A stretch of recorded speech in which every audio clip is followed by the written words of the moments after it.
Dear students, welcome to our third year class. మూడవ సంవత్సరం విద్యార్థులైన మీకు వరుసగా ఉండే పేపర్ల క్రమంలోని 4వ పేపర్ను ఈరోజు నుండి మనం చర్చించుకోబోతున్నాం. మీకున్న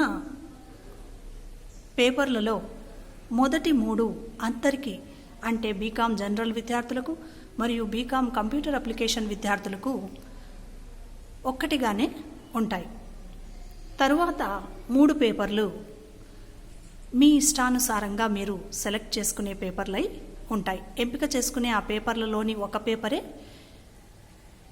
ఫైనాన్షియల్ సర్వీసెస్ అండ్ బ్యాంకింగ్. అందులోని ఒక పేపరు ఆ శీర్షిక కింద 3 పేపర్లు ఉంటాయి. అందులోని ఒక పేపరే కేంద్ర బ్యాంకింగ్ విధానం లేదా సెంట్రల్ బ్యాంకింగ్ అనే ఈ పేపరు. మీకు ఉన్న వరుస క్రమంలోని పేపర్లలో మొదటి పేపరు కాస్ట్ అకౌంటింగ్, మూల వ్యయ గణకశాస్త్రం. రెండవ పేపరు ఆడిటింగ్. మూడవ పేపరు కమర్షియల్ జాగ్రఫీ లేదా వాణిజ్య భూగోళ శాస్త్రం. ఈ 3 పేపర్లు అందరు విద్యార్థులకు తప్పనిసరిగా ఉంటాయి. ఇక తరువాత 3 పేపర్లను మీరు ఎంచుకోవచ్చు లేదా ఆయా కళాశాలల యాజమాన్యం వారు నిర్ణయించిన ప్రకారం ఉంటాయి. అందులో 10 ఎంపికలలో ఒక ఎంపికను చూసినట్లయితే అది ఫైనాన్షియల్ సర్వీసెస్ అండ్ బ్యాంకింగ్ అనే ఈ శీర్షిక కింద తిరిగి 3 పేపర్లు ఉంటాయి.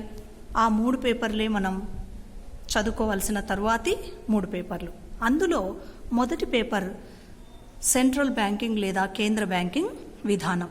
రెండవది రూరల్ అండ్ ఫార్మ్ క్రెడిట్, గ్రామీణ విత్తం గురించి ఇంకొక పేపరు. ఇక మూడవది ప్రాజెక్ట్ వర్క్. ఈ 2 పేపర్లలో కేంద్ర బ్యాంకింగ్ విధానం మరియు గ్రామీణ పరపతి విధానం అనే ఈ 2 పేపర్లలో ప్రాజెక్ట్ వర్క్ను మీరు 3వ పేపర్గా ఎంపిక చేసుకోవాల్సి ఉంటుంది. ఇలా 3 పేపర్లు తప్పనిసరిగా, 3 పేపర్లు ఎంపిక చేసుకున్న పేపర్లు, మొత్తం 6 పేపర్లు మీకు ఈ 3వ సంవత్సర బీకామ్ విద్యార్థులు తమ యొక్క 5వ సెమిస్టర్లో చదువుకోవాల్సి ఉంటుంది. ఇందులోని మనం ఇప్పుడు చెప్పుకున్న వరుస క్రమంలో 4వ వరుస క్రమంలో ఉండే పేపరే కేంద్ర బ్యాంకింగ్ విధానం. ఈ paper code DSC 5E 5.5. Banking and financial services, బ్యాంకులు మరియు విత్త సేవలు అనే శీర్షికలోని ఈ మొదటి పేపరు ఎలెక్టివ్స్లో అంటే ఎంపికలలో 2వ స్థానంలో ఉన్న పేపరు. మీరు మీ ఈ పేపర్ కోడ్ను తరువాతి మీ ముఖ్యమైన శీర్షికను గుర్తుంచుకుంటే సరిపోతుంది. దీని కింద సెంట్రల్ బ్యాంకింగ్ అనేది ఒక పేపర్. తరువాత గ్రామీణ పరపతి 2వ పేపరు, ప్రాజెక్ట్ వర్క్ 3వ పేపరు. మనం ప్రస్తుతం సెంట్రల్ బ్యాంకింగ్ అనే పేపర్ను గురించి చర్చించుకుంటున్నాం. ఇందులోని పాఠ్యాంశాల క్రమం ఏ రకంగా ఉందో చూద్దాం. పాఠ్యాంశాల విషయ సూచిక విషయానికి వస్తే సెంట్రల్ బ్యాంకింగ్ అనే ఈ పేపర్ నందు మనకు మొదటి పాఠ్యాంశము విషయాలను వివరించేదిగా, సెంట్రల్ బ్యాంకింగ్ విధానాన్ని గురించి వివరించేదిగా ఉండి ఉపోద్ఘాతము లేదా విషయ పరిచయంతో ఉంటుంది.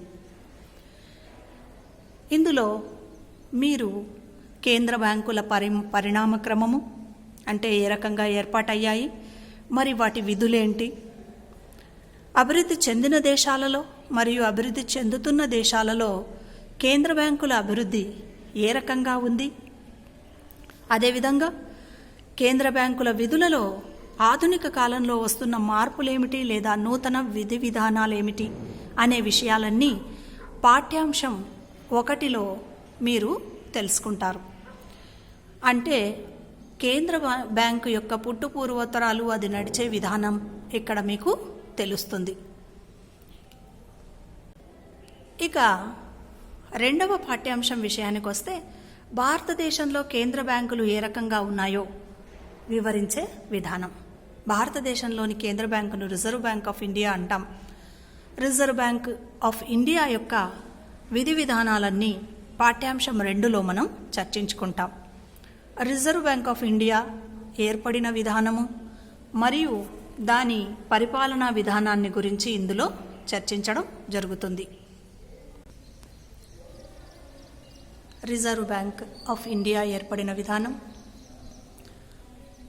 పాలనా విధానం, ప్రస్తుతం అమలు చేస్తున్న విధానాలు, రిజర్వ్ బ్యాంక్ ఆఫ్ ఇండియా చట్టము, రిజర్వ్ బ్యాంకు మరియు ఇతర బ్యాంకులకు ఉన్న అంతర్గత దృక్కోణం వంటి విషయాలను ఈ 2వ పాఠ్యాంశమైన భారతదేశంలోని కేంద్ర బ్యాంకు అనే పాఠ్యాంశంలో చర్చిస్తాం.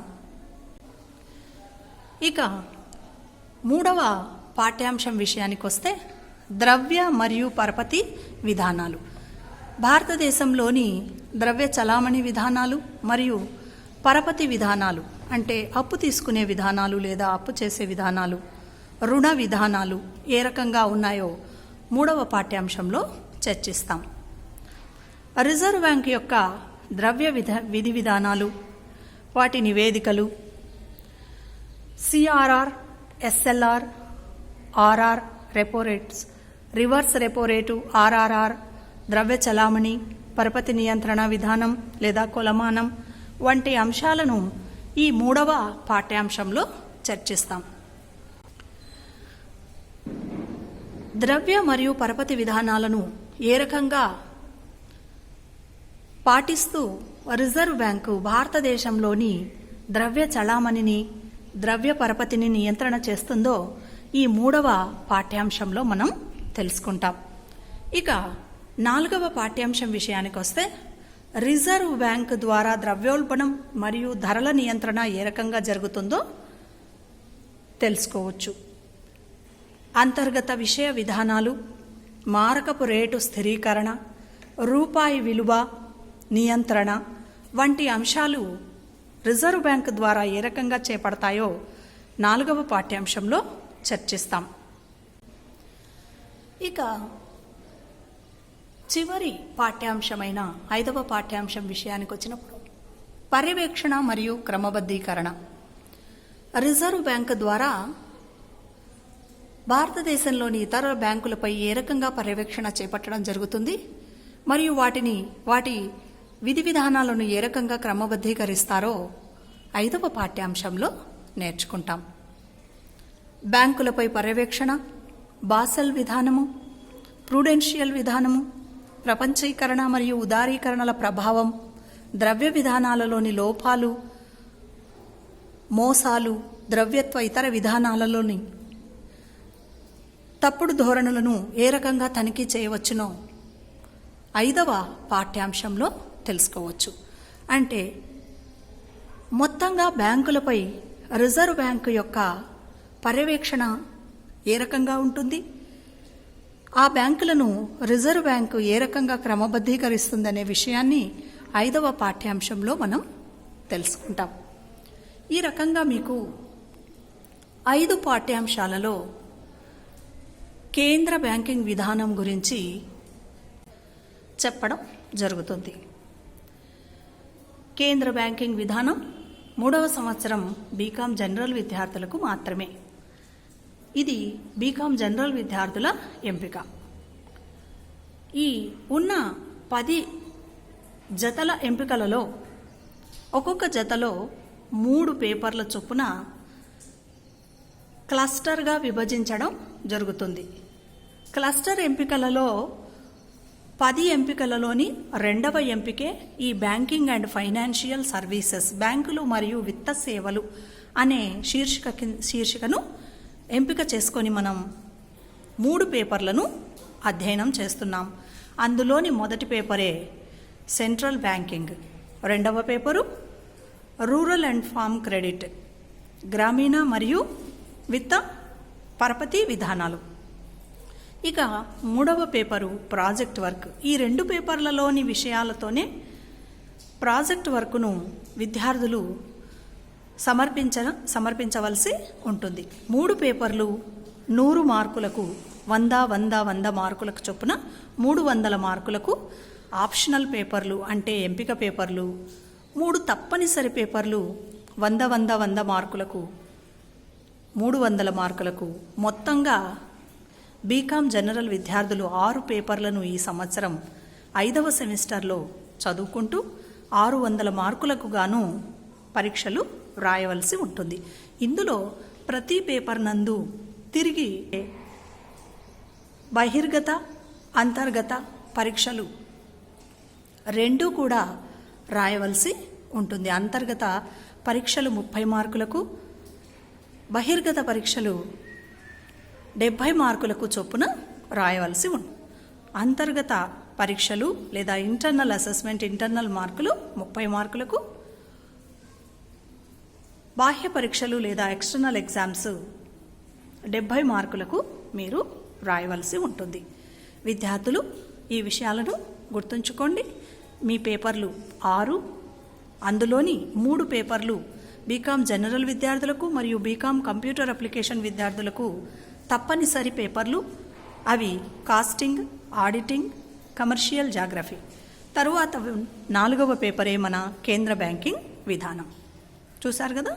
మరి ఈ పేపర్లోని ఒక్కొక్క పాఠ్యాంశాన్ని గురించి మనం ముందు తరగతుల్లో తెలుసుకుందాం. మరొక తరగతిలో మళ్ళీ కలుసుకుందాం.